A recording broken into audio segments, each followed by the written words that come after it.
আজকে আমরা কথা বলবো স্কুল গোয়িং গার্লদেরকে নিয়ে, যারা স্কুল ইউনিফর্ম পরেও নিজেদেরকে একটু ফ্যাশনেবল এবং একটু সুন্দর দেখাতে চায়।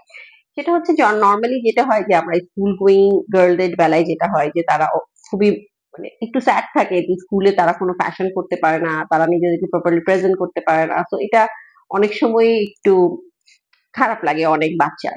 তো তাদের জন্য আজকে আমাদের এই ভিডিওটা। সেটা হচ্ছে স্কুলে অবভিয়াসলি আমাদের যে রুলস এন্ড রেগুলেশন আছে আমরা ওটা কখনোই ব্রেক করতে পারবো না। সো স্কুলের রুলস কে ঠিক জায়গায় রেখে আমরা কিভাবে নিজেদেরকে ফ্যাশনেবল বা একটু সুন্দর প্রেজেন্ট করতে পারি ওটা নিয়ে আজকে আমরা কথা বলবো।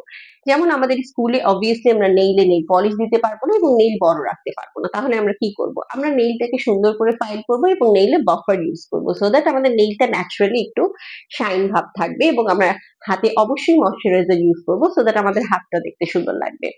এছাড়া এখন আমরা যদি ফেস নিয়ে কথা বলি, আমরা অবশ্যই ফেস মেকআপ করে স্কুলে যেতে পারি না। সো আমরা কি করতে পারি? আমরা রাতের বেলা অবশ্যই ময়শ্চারাইজার দিয়ে ঘুমাবো এবং ঘুম থেকে উঠে আমরা ফেস ওয়াশ দিয়ে মুখ ধুয়ে আমরা অবশ্যই ময়শ্চারাইজারের পরে একটা সানস্ক্রিন ইউজ করব। সানস্ক্রিনটা ইউজ করলে যেটা হবে আমাদের সানলাইট থেকে স্কিনকে প্রোটেক্ট করবে এবং আমাদের স্কিনটা ভালো থাকবে। সাথে সানস্ক্রিন ইউজ করলে কিন্তু আমাদের স্কিনটা একটু ফেয়ারও লাগে। সো ওখানে আমাদের একটা প্লাস পয়েন্ট যে আমাদের স্কুল টাইমটাতে আমাদের স্কিনটা একটু ফেয়ার লাগলো। এরপরে হচ্ছে লিপস।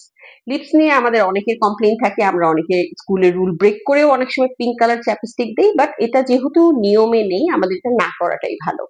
বাট বাজারে এখন বিভিন্ন ধরনের মাস্ক এসেছে, লিপ মাস্ক, যেটা আমরা দিয়ে ঘুমালে আমাদের লিপটা ন্যাচারালি সকালবেলা একটু পিঙ্ক দেখা যায়।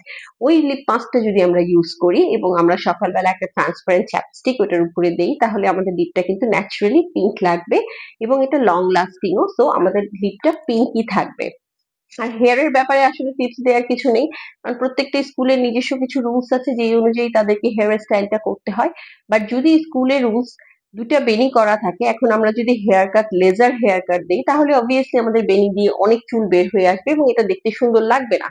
তো আমাদের স্কুলের রুলস অনুযায়ী যদি আমরা আমাদের হেয়ার কাটটা দেই যে আফটার বেনি বা আফটার যেই স্টাইলটা করতে বলে সেটার পরে চুলটা দেখতে কেমন হবে, এটাকে যদি আমরা মাথায় রেখে আমাদের হেয়ার কাটটা দিই তাহলে আমাদের স্কুলেও প্রপার লাগবে, আফটার স্কুলও প্রপার লাগবে।